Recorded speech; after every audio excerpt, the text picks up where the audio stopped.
नमस्कार साथियों, डिजिटल शिक्षा में एक बार फिर आप सभी का स्वागत है। हम पढ़ रहे हैं संधि और संधि में आज हम पढ़ेंगे विसर्ग संधि का पहला भेद सत्व विसर्ग संधि।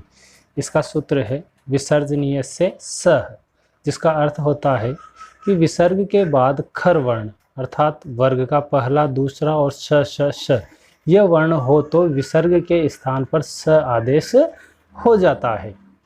अब यदि श के बाद में च या छ हो तो वहाँ पर स्तुतु संधि होकर जो स है दंते स वह तालव्य श में बदल जाता है, और यदि स के बाद में ट या ठ हो तो वहाँ पर स्तुतु संधि होकर जो दंते स है वो मूर्धन्य श में बदल जाता है।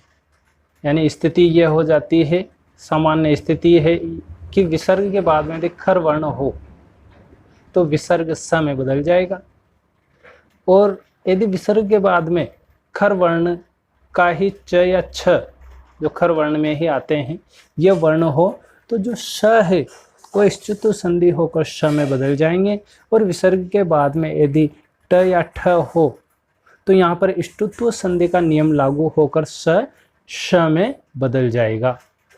जैसे नंबर 1 है नमः प्लस ते, तो यहाँ पर जो विसर्ग है वह प्लस के बाद में त जो कि खर वर्ण है अर्थात त वर्ग का पहला वर्ण है, उस स्थिति में विसर्ग स में बदल जाएगा और शब्द बन जाएगा नमस्ते।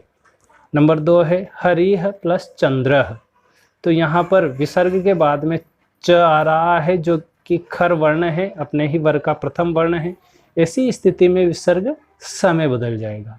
अब स के बाद में च होने के कारण यहाँ पर स्तुत्व संधि लागू हो जाएगी, और स्तुत्व संधि में हमने पढ़ा था कि स या त वर्ग के बाद में श या च वर्ग हो तो स और त वर्ग क्रमशः श या च वर्ग में बदल जाते हैं। तो यहाँ पर स है वह च के कारण तालव्य श में बदल जाएगा और शब्द बन जाएगा हरिश्चंद्रः। नंबर 3 है धनुः प्लस टंकारः, तो यहाँ पर धनु में विसर्ग है और विसर्ग के बाद में ट आ रहा है जो कि खर वर्ण है, ट वर्ग का ही प्रथम वर्ण है, उस स्थिति में विसर्ग स में बदल जाएगा।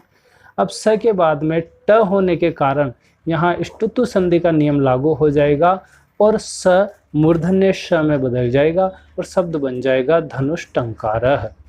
उसी प्रकार नंबर 4 है मुनिः प्लस तु, तो यहाँ पर विसर्ग के बाद में त आ रहा है जो कि अपने वर्ग का प्रथम वर्ण है, उस स्थिति में विसर्ग स में बदल जाएगा और शब्द बन जाएगा मुनिस्तु। नंबर 5 है कः प्लस चितः, तो यहाँ विसर्ग के बाद में च आ रहा है तो विसर्ग स में बदलेगा, और स के बाद में यदि च हो तो स्तुत्व संधि होकर यह श में बदल जाएगा, तालव्य श में बदल जाएगा, शब्द बन जाएगा कश्चित।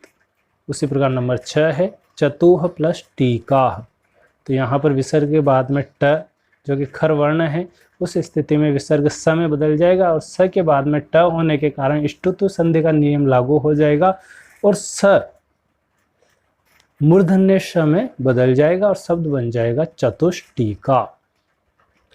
उसके बाद अगला सूत्र नंबर 2 है वाशरी।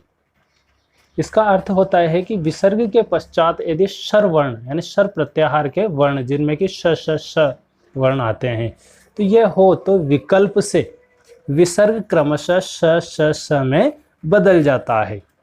यहाँ पर यह कार्य विकल्प से होता है। यदि हम चाहें तो श को श में बदले, और यदि नहीं चाहें तो विसर्ग का विसर्ग ही रहने दे, दूसरे पक्ष में विसर्ग का विसर्ग ही रहेगा। यानी स्थिति यह हो जाएगी कि यदि विसर्ग के बाद में श में से कोई सा भी श हो तो विसर्ग बदलता तो स में ही है, लेकिन यहाँ पर यदि विसर्ग के बाद में तालव्य श है तो जो दंते स है वह तालव्य श में बदल जाएगा स्तुत्व संधि के नियम से, और यदि विसर्ग के बाद में मूर्धन्य श है तो यहाँ पर स्तुत्व संधि का नियम लागू होने के कारण जो स है दंते श वह मूर्धन्य श में बदल जाएगा। अर्थात स्थिति यह हो जाएगी कि प्लस के बाद में जिस प्रकार का भी स है विसर्ग उसी प्रकार के श में बदल जाएगा, और ये कार्य विकल्प से होगा। दूसरे पक्ष में हम चाहें तो किसी भी स में न बदलकर विसर्ग का विसर्ग ही रख सकते हैं। जैसे हरिह प्लस शेते, तो यहाँ पर विसर्ग के बाद में श आ रहा है, तो पहले तो विसर्ग स में बदलेगा और बाद में तालव्य श होने के कारण और दंते स है, तो वह च्युत संधि का नियम के अनुसार उसी समय बदल जाएगा और शब्द बन जाएगा हरिष्यते, और दूसरे पक्ष में विसर्ग का विसर्ग ही रखेंगे तो शब्द रहेगा हरिष्यते। नंबर 2 है यशः प्लस शरीरम, तो विसर्ग के बाद में श होने के कारण विसर्ग स में बदलेगा, लेकिन बाद में श है तालव्य श, इसके कारण जो स है दंते स वह भी तालव्य श में बदल जाएगा और शब्द बन जाएगा यश शरीरम। और दूसरे पक्ष में हम स में न बदलेंगे, केवल विसर्ग ही रखेंगे, तो शब्द रहेगा यश शरीरम। नंबर 3 है पुरः प्लस सरह, तो यहाँ पर प्लस के बाद में स होने के कारण विसर्ग स में बदल जाएगा और शब्द बन जाएगा पुरस्सरः। दूसरे पक्ष में शब्द रहेगा पुरः सरह।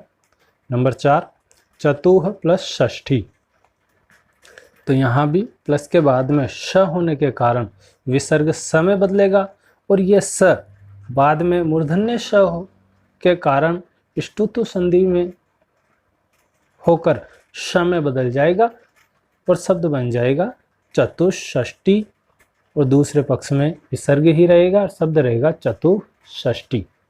नंबर 5 नीह प्लस शुल्कम, तो यहाँ पर जो विसर्ग है पीछे वाले स के समान ही श में बदल जाएगा और शब्द बन जाएगा निःशुल्कम, और दूसरे पक्ष में शब्द रहेगा नीह शुल्कम।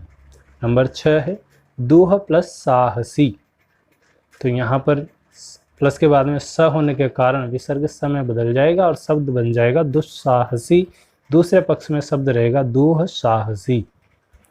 नंबर 7 है नीह प्लस स्वार्थः, तो यहाँ प्लस के बाद में स होने के कारण विसर्ग स में बदल जाएगा और शब्द बन जाएगा निस्वार्थः, और दूसरे पक्ष में विसर्ग विसर्ग ही रहेगा और शब्द बन जाएगा निस्वार्थः।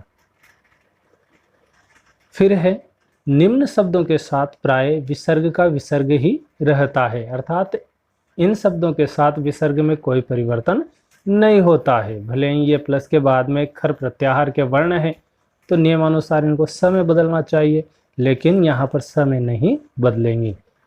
नंबर 1 है प्रातः प्लस काले, तो ये ऐसा का ऐसा ही रहेगा प्रातः काले। नंबर 2 अंतः प्लस कर्णम, तो शब्द रहेगा अंतः कर्णम। नंबर 3 अंतः प्लस पुरम, तो शब्द रहेगा अंतः पुरम। नंबर 4 पयः प्लस पानम, शब्द रहेगा पयः पानम। नंबर 5 अधः प्लस पतनम, शब्द रहेगा अधः पतनम। नंबर 6 पुनः प्लस प्राप्ति, तो शब्द रहेगा पुनः प्राप्ति। नंबर 7 वयः प्लस क्रमम, तो शब्द रहेगा वयः क्रमम। अब अगला सूत्र नंबर 3 है ई दू दूप धस्से चा प्रत्यय से।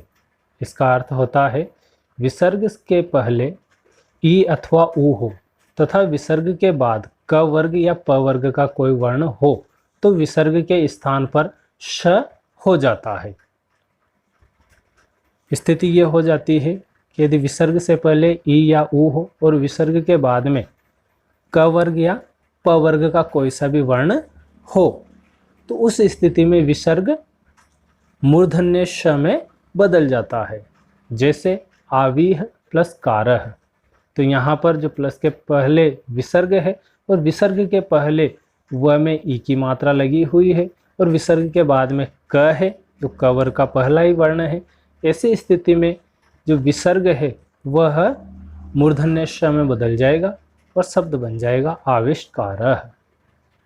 नंबर 2 है दूह प्लस कृतम, तो यहाँ पर विसर्ग से पहले दू में ऊ की मात्रा लगी हुई है, अर्थात विसर्ग से पहले ऊ आ रहा है और विसर्ग के बाद में क आ रहा है, तो इस स्थिति में विसर्ग श में बदल जाएगा और शब्द बन जाएगा दुष्कृतम। नंबर 3 नीह प्लस फलम, तो यहाँ पर भी विसर्ग मूर्धन्य श में बदलेगा फ के कारण और शब्द बन जाएगा निष्फलम। नंबर 4 है दूह प्लस कृतम, तो शब्द बनेगा दुष्कृतम। नंबर 5 नीह प्लस प्रभावः, शब्द बनेगा निष्प्रभावः। नंबर 6 चतुः प्लस पथम, शब्द बनेगा चतुष्पथम। नंबर 7 चतुः प्लस पाणी, शब्द बनेगा चतुष्पाणी।